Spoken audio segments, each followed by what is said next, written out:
ભરૂચની ઐતિહાસિક જામા મસ્જિદને લઈને ચાલી રહેલો વિવાદ હવે વધુ ઘેરો બન્યો છે। સોશિયલ મીડિયા પર મસ્જિદના ભોંયરાના વિડીયો અને ફોટા વાયરલ થયા બાદ જેમાં પ્રાચીન મૂર્તિઓ અને સ્થાપત્ય હોવાનો દાવો કરાયો હતો। હવે જૈન સમાજે પણ આ મામલે મોરચો ખોલ્યો છે। જૈન સંતો અને આગેવાનોનો દાવો છે કે હાલ જ્યાં જામા મસ્જિદ છે તે વાસ્તવમાં જૈન ઇતિહાસનું અત્યંત પવિત્ર અને પ્રાચીન સમણી વિહાર શકુનિકા વિહાર છે। આ વિવાદ વકરતા હવે જૈન સમાજે આ સ્થળનો વૈજ્ઞાનિક અને નિષ્પક્ષ પુરાતત્વીય સર્વેક્ષણ કરવાની સત્તાવાર માંગ કરી છે। ભરૂચની ઐતિહાસિક જામા મસ્જિદને લઈને ચાલી રહેલો વિવાદ હવે વધુ ઘેરો બન્યો છે। સોશિયલ મીડિયા પર મસ્જિદના ભોંયરામાં વિડીયો અને ફોટા વાયરલ થયા બાદ જેમાં પ્રાચીન મૂર્તિઓની સ્થાપત્ય હોવાનો દાવો કરાયો હતો। હવે જૈન સમાજે પણ આ મામલે મોરચો ખોલ્યો છે।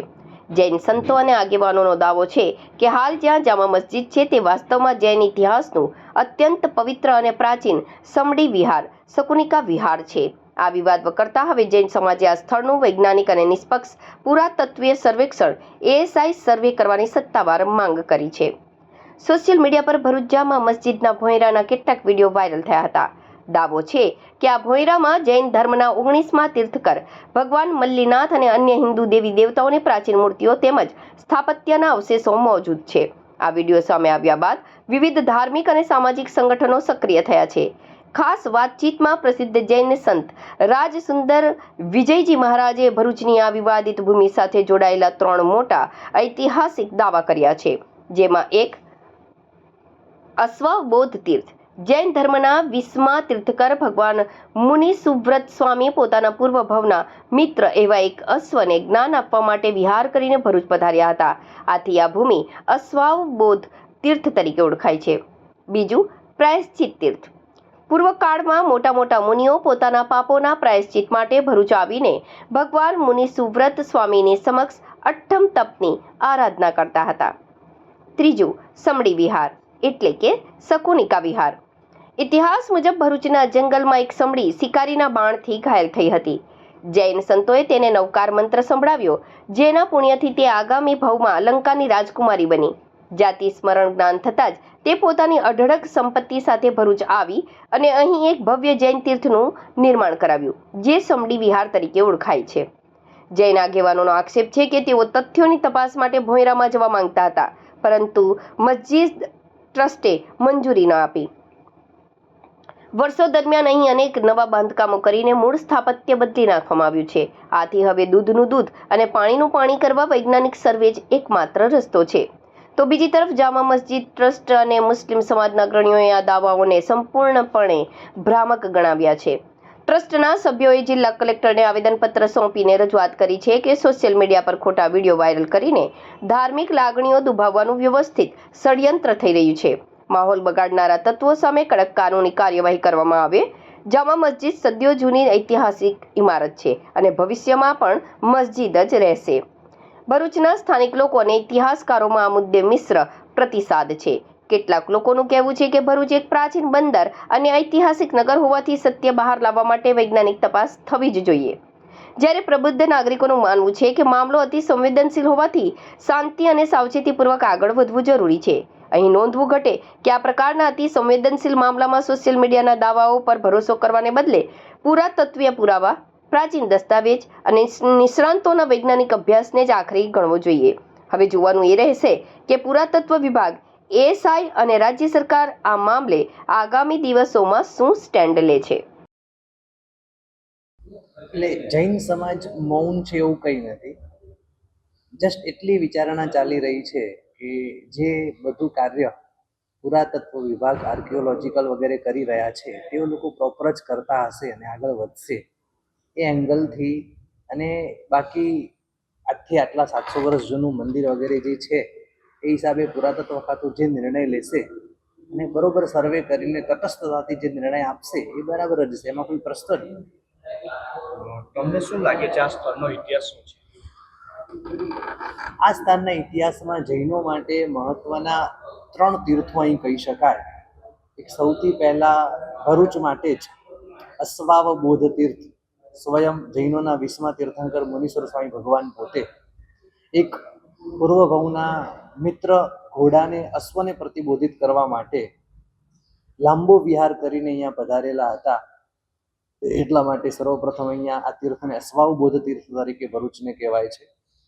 બીજા નંબરની અંદર પ્રાયશ્ચિત તીર્થ તરીકે પણ કહેવાય છે કે પૂર્વકાલીન મહાત્માઓ જ્યારે લાગે જીવનમાં કોઈક નાના મોટા અપરાધ થયા હોય ત્યારે ભરૂચમાં આવીને મુનીશ્વર સ્વામી ભગવાનનો અઠ્ઠમ તપની આરાધના કરતા અને સાક્ષાત અધિષ્ઠાયક દેવો પ્રસન્ન થતા તેમને જણાવતા કે આ અપરાધ વગેરે થયેલું છે તેઓ સિમંદર સ્વામી ભગવાન પાસે જતા અને ત્યાં જઈને પ્રોપર પ્રાયશ્ચિત લઈને આવતા. એટલા માટે ભરૂચ તીર્થને પ્રાયશ્ચિત તીર્થ તરીકે પણ કહ્યું છે. અને ત્રીજું પ્રસિદ્ધ છે સમડી વિહાર. ભરૂચની જ બાજુમાં જે જંગલની અંદર એક સમડી તાજી જ નવી જેમણે પ્રસૂતિ આપેલી હતી અને એક શિકારી દ્વારા એના ઉપર બાણ ચલાવવામાં આવ્યું, ઘાયલ થઈ ગઈ અને ઘાયલ થયા પછી સહજ જૈન શ્રમણો ત્યાંથી વિહાર કરતા કરતા આગળ વધી રહ્યા હતા અને એ વખતે એમને લાગ્યું કે આ જીવ હમણાં જ મૃત્યુ પામવાની તૈયારીમાં છે. અંત સમયે તેમને નમસ્કાર મહામંત્રનું સ્મરણ કરાવ્યું. સાથે સાથે સમડીને પણ સંતોના દર્શન થયા, જેનાથી તેને અંત સમયે સમાધિ મૃત્યુ મળી અને ત્યાંથી તે લંકાની રાજકુમારી થઈ. ત્યાં રાજસભામાં બેઠા પછી એને ખબર પડી, કોઈક શ્રેષ્ઠી જોરથી છીક આવતા નમો હરિયંતાણું બોલ્યું, યાદ આવ્યું ક્યાંક આ મેં સાંભળ્યું છે એમ કરતા એને પુરુષ ભવનું જાતિ સ્મરણ જ્ઞાન થયું.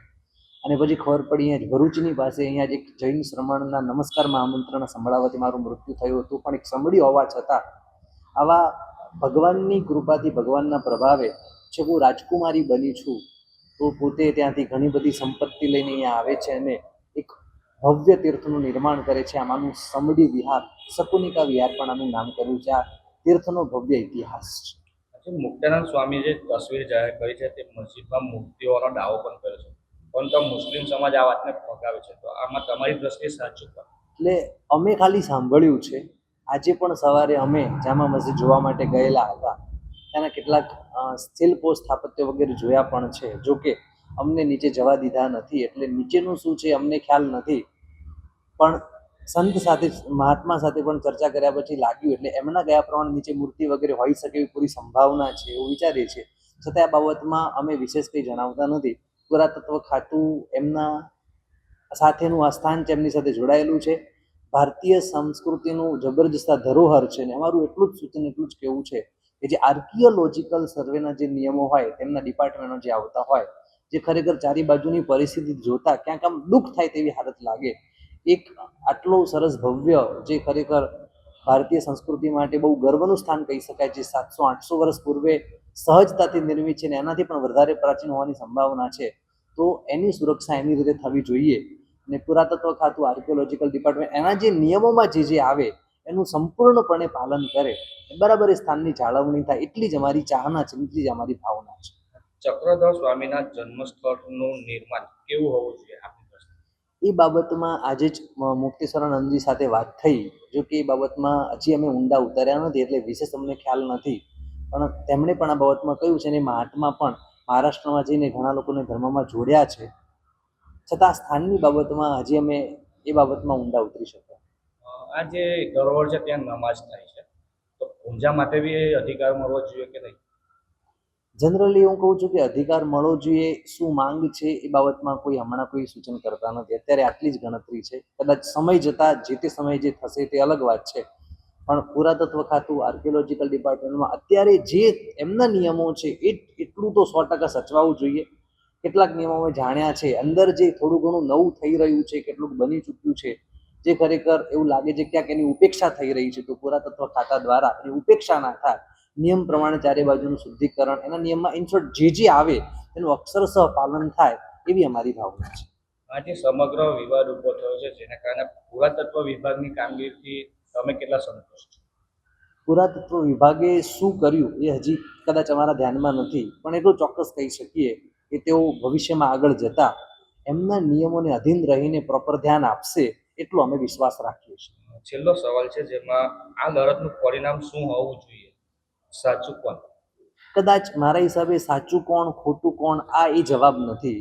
એ જવાબ તો તટસ્થતાથી બરોબર મધ્યસ્થ રહીને સરકાર જ્યારે આપશે, અંદરના ભૂગર્ભ વગેરેનું પ્રોપર રિસર્ચ થાય, એક કલાકોતરણીઓ જોવા માટે આવે, ખરેખર વાસ્તવિકતા શું છે એનું તથ્યાન્વેષણ પ્રોપર બરોબર સમજદારીપૂર્વક સરકાર જ લે, એટલે શું સાચું શું ખોટું એ જવાબ કદાચ અમે આપતા નથી, પણ અમને વિશ્વાસ છે કે સરકાર જ્યારે આનો પણ જવાબ આપશે એટલે તટસ્થતાથી આની પર જે હશે એ સાચો જ હશે અને સત્યને પકડીને સરકાર આગળ વધશે એવો અમારો વિશ્વાસ છે. સરકાર અમારા વિશ્વને પ્રોપર બરાબર ધ્યાનમાં લઈને આગળ વધશે એવી અમારી ભાવના છે.